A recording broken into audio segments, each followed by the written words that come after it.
بسم اللہ الرحمن الرحیم۔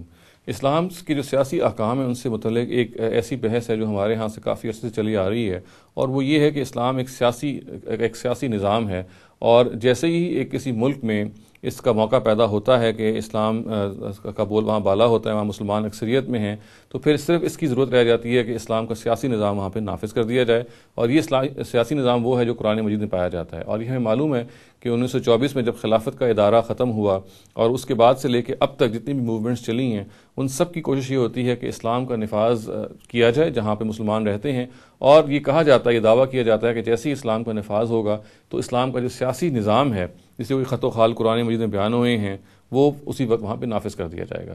تو یہ بات جان لینی چاہیے کہ یہ کسی طرح سے بھی درست نہیں ہے۔ اسلام کا کوئی سیاسی نظام قرآن مجید میں بیان نہیں ہوا۔ قرآن مجید میں انفیکٹ یہ کہنا بالکل درست ہوگا کہ نظام سرے سے کسی بھی سفیر کا بیان نہیں ہوا۔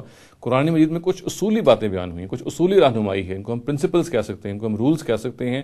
نظام کو اس کی بنیاد پہ بنایا جائے گا۔ مثال کے طور پہ قرآن مجید میں یہ بیان ہوا ہے کہ مسلمانوں کا نظام ان کے مشورے پر مبنی ہوگا، یا مثال کے طور پہ یہ اصول بیان ہوا ہے کہ ایک اسلامی ریاست کی جو اصل ذمہ داری ہے وہ جسٹس ہے، وہ عدل کا نفاذ ہے۔ اس طرح کی اور بھی بعض اصولی ہدایات دی گئی ہیں۔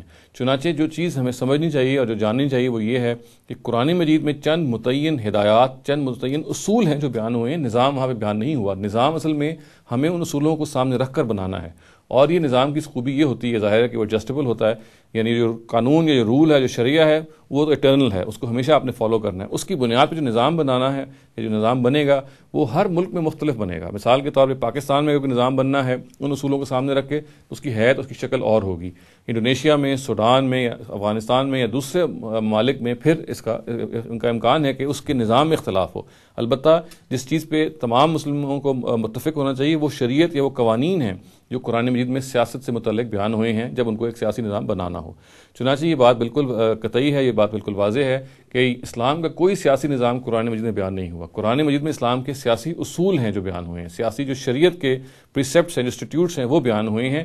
ان کو سامنے رکھ کے نظام بنانا یہ انسانوں کا کام ہے، اور یہ نظام مختلف ملکوں میں ان کے حالات کے لحاظ سے، ان کے ادوار کے لحاظ سے، سرکمسٹانسز کے لحاظ سے مختلف بنیں گے، اور آج کچھ اور بنیں گے، ماضی میں وہ کچھ اور ہو سکتے تھے، اور مستقبل میں بالکل کچھ اور ہوں گے۔ جو بنیادی بات ہے وہ یہ ہے کہ اسلام کے کچھ سیاسی اصول ہیں، کچھ سیاسی گائیڈ لائنز ہیں جو قرآن مجید میں بیان ہوئی ہیں۔ ان گائیڈ لائنز، ان اصول کو سامنے رکھ کر جو نظام کا معاملہ ہے وہ مسلمان سائنسدانوں کو، سوشل سائنٹسٹ کو، مسلمانوں کے جو پولیٹیکل سائنٹسٹ ہیں، ان کو سامنے رکھ کے، ان گائیڈ لائن کو سامنے رکھ کے خود بنانی چاہیے۔